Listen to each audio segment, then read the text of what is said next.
Hello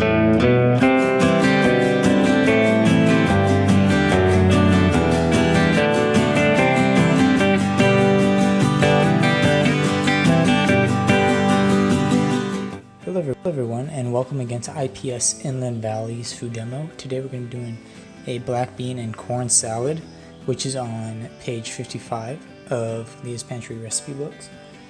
And first we're going to go over some of our ingredients. So first we have black beans, which are very filling because they have a lot of protein and a lot of fiber.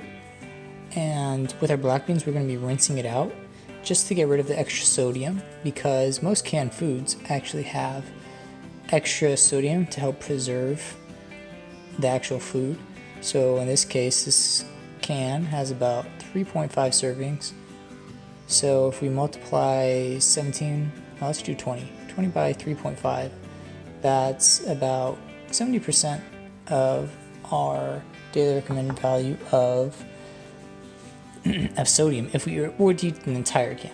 But we're going to wash that out, and so it's not going to be too much of an issue. We also have some cherry tomatoes. The recipe actually calls for small tomatoes, but I personally like cherry tomatoes just because they hold their crunch a little bit better.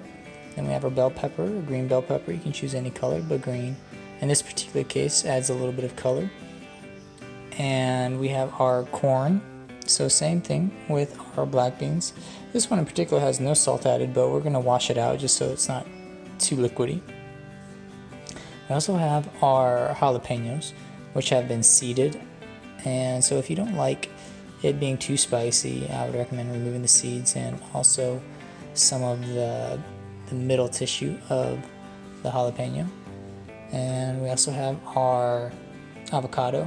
Now, if you didn't know, technically avocados are considered vegetables when we talk about their nutrition, but scientifically, since they have seeds, they are technically a fruit.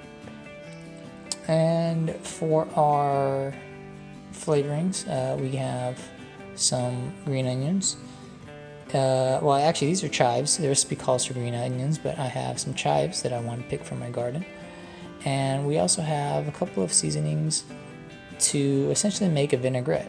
So we have an acid, which is our lime, olive oil, which is our oil, and some seasoning, which includes garlic powder, cumin, and chili powder.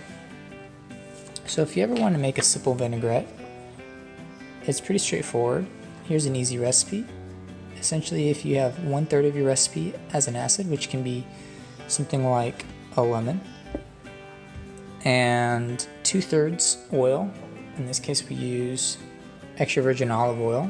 Now, extra virgin means it's cold pressed, so it just retains a little bit more of its flavor and aroma. And for seasoning, you can do any seasoning. In this case, we have a couple of spices, but it can be as simple as just salt and pepper. So, for example, I made one not too long ago, maybe a day or two ago, for a kale salad, and just those simple ingredients can prove pretty delicious. So let's get to our cutting portion, and we're going to wash up our black beans and corn first.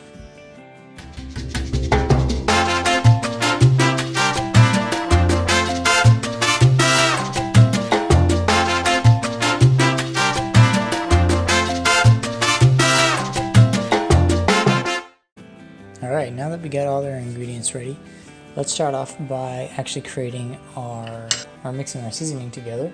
So we're going to start with our oil. This is 2 tablespoons of olive oil.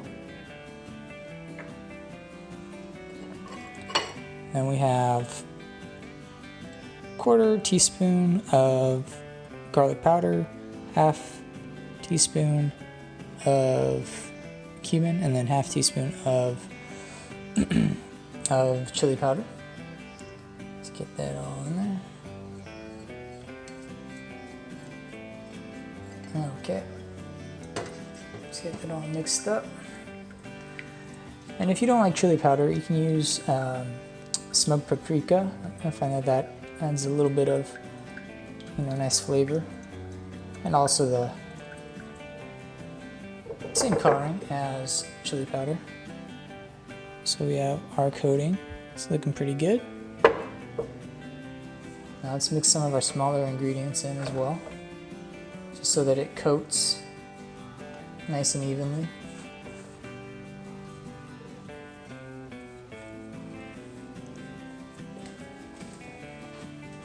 Oh, and I almost forgot, we are supposed to do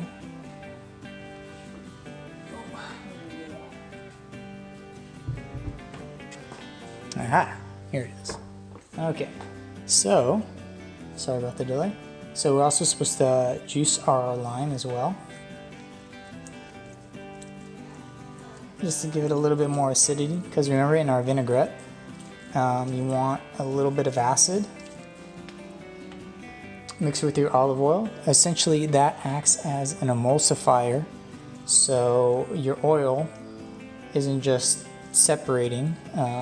Emulsification essentially breaks down the oil into smaller bits and allows it to essentially mix with some of the other ingredients.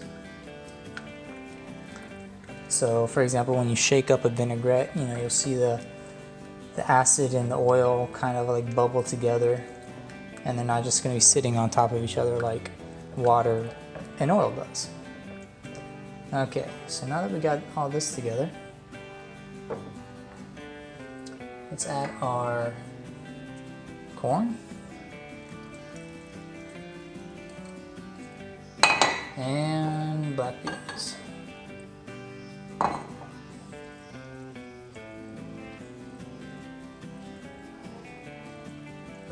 Alright, now that we're getting this all mixed up, we have a good amount of color here, but we're going to spice it up with some tomatoes, add some red coloring.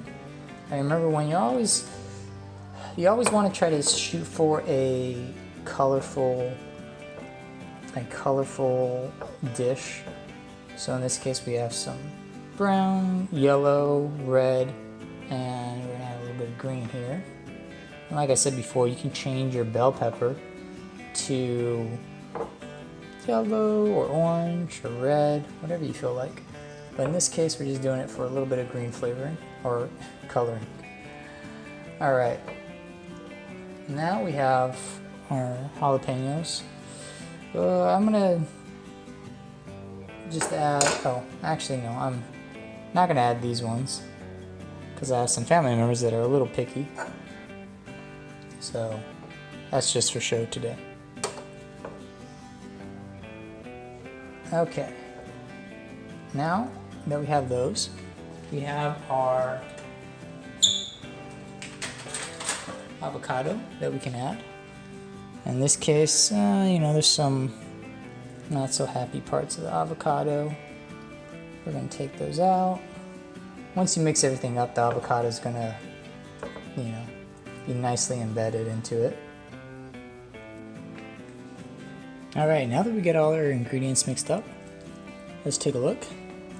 So it's going to be a very hearty and filling meal. We have a lot of fiber in here from all of our veggies, not to mention a lot of vitamins. And an easy way to tell whether or not your dish is high in vitamins is just from the color palette.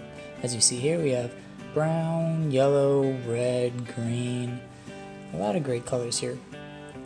And not to mention a lot of great smells. It's very aromatic. I can smell the olive oil, some of the seasoning as well, and the chives that we put in there.